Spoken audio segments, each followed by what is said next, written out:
李亚鹏又把网友弄哭了。他在镜头前几次哽咽，也让我禁不住流下眼泪。他见过无数笔捐款，但这一笔99999元来自一个叫胡新瑶的女孩的捐款来得太沉重，沉重到让他喘不过气来。他知道这是女孩的救命钱。他就是今年3月在重庆地铁上吐了一地血，自己脱下外套默默擦干的罕见病患者。这些钱是他在接到无数次病危通知之后，在病魔已侵入骨髓，造成血小板持续下降、重度贫血时仍然拽在手里的为数不多的存款。他没把钱留下来，他说会交给对我来说很安全的一些人手里，我才会放心。衡量很久，嫣然是我最放心的基金。这是一个做好了如果已经没有治疗方案了，可能面临着要离开这个世界的女孩做出的信任的方式、告别的方式。这番话让李亚鹏久久不能释然，即便是我这样见惯生死的人，也心疼到潸然落泪。女孩的判断是对的，这笔钱、这份信任、这份爱心，李亚鹏不会辜负。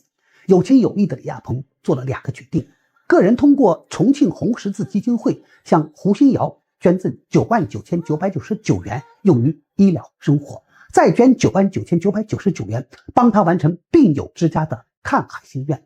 嫣然团队承诺全程跟进，而胡新瑶那笔99999元的捐款，嫣然不会退回，将用于存恶劣患儿救助，明细全程公示。在此之前，李亚鹏让同事连夜赶去重庆看望女孩，还叮嘱别给人压力。同事问女孩有什么需要，她平静地说没有任何诉求。这是一个被生命倒计时追赶的女孩，死亡在她心里过过无数遍，她对这个世界没有任何诉求。这句话比任何悲情都更加让人心主道教。视频中的胡新瑶心态平静到令人难以置信的程度，她是发自内心的，也是坚定的。她不是第一次这么做。几个月前，她为山体崩塌的灾区捐出3万元。她说，钱财只能短暂拖延我的生命，可我觉得爱可以去干有意义的事。曾经大家赠予我的温暖，我想亲手传递给更多身处苦难的人。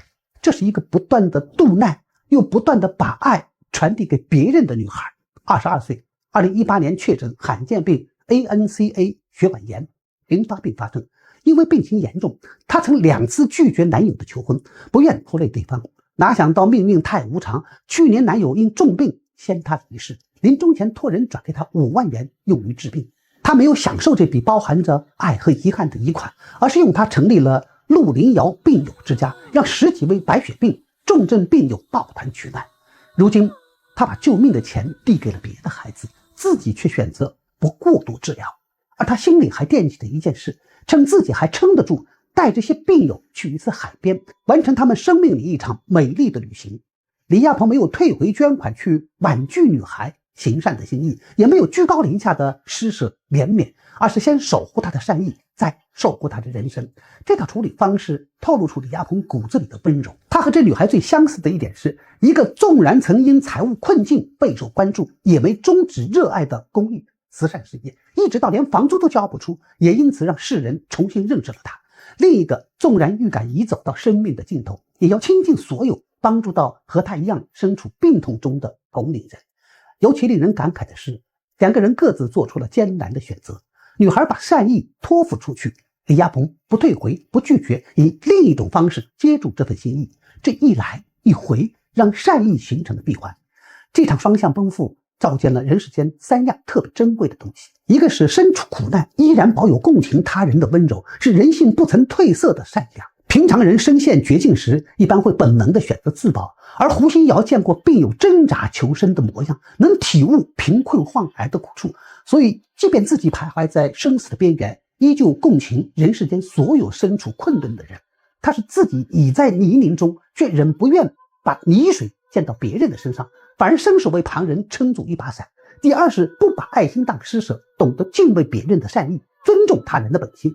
不妨试想，如果李亚鹏直接退回99999元捐款，看似心疼女孩，但如果站在这一个善良的女孩的角度，会觉得她的心愿被拒绝，她的善意被无视。要知道，女孩郑重托付的善意是耗尽心力完成的精神寄托，哪怕以爱的名义退回去，等于是碾碎了她艰难生成的美好，坚定选择的念想。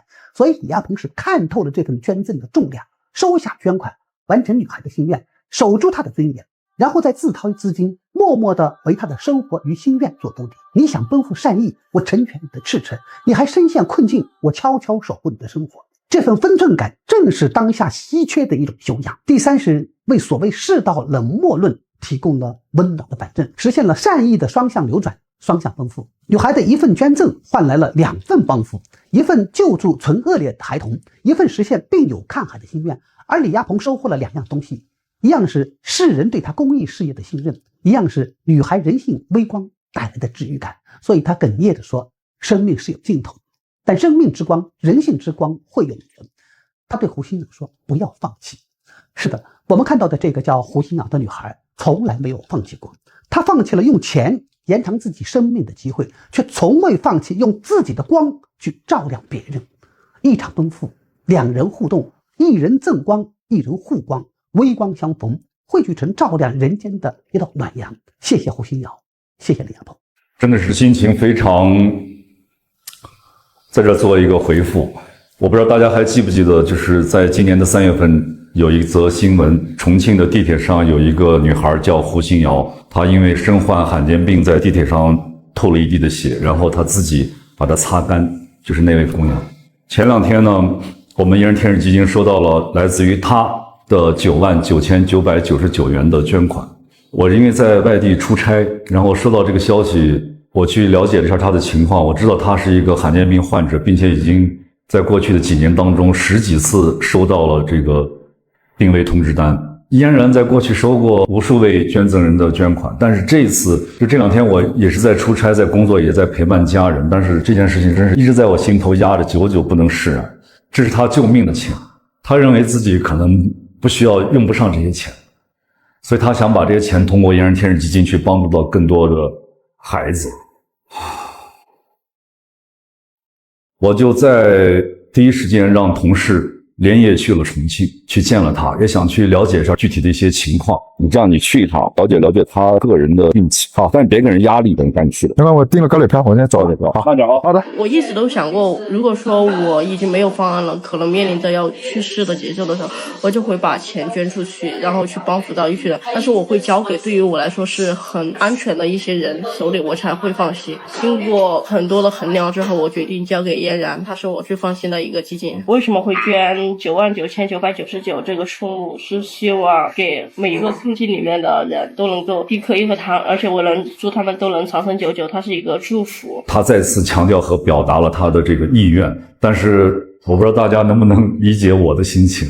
这份捐赠它太沉重，美好而沉重的一份捐款。我让同事问他有没有什么我们可以帮到他的，他说没有任何的诉求。我虽然尊重他作为一个捐赠人的捐赠意愿，我觉得我也想再次做一个小小的回复。我刚才已经联系了重庆红十字基金会，我个人向胡新瑶捐赠了99999元，用于他个人的医疗和生活费用。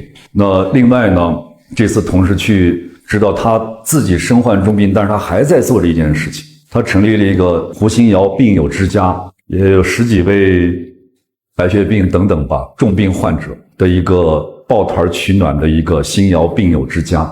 而且他还有一个小小的心愿，他希望在他自己倒下去之前还有这个能力的时候，他希望能带这10几位病友去一次海边，去完成他们生命中一次美丽的旅行。就当我听同事跟我讲到这个，所以我在这儿做第2个小小的决定，就我个人依然通过重庆红十字基金会向这个新瑶的病友之家也个人捐赠99999元，希望他们能够去完成他们人生当中这一次美丽的旅行。如果将来在这次旅行当中需要一些什么协助的话，我们也将不遗余力的去帮助他们来完成这样一个使命。真的，这是千言万语。我想说，生命是有尽头的，但是生命之光、人性之光会永存的。所以最后也是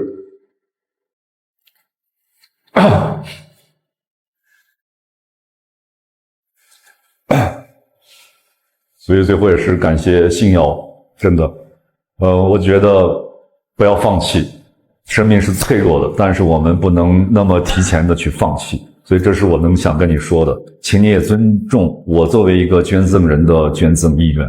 我希望你不要放弃，坚持。我们应该相信这个世界是美好的，为此我们心里应该充满着希望。也再次感谢星瑶对于我们的信任，也感谢你给我带来的这束光，谢谢你。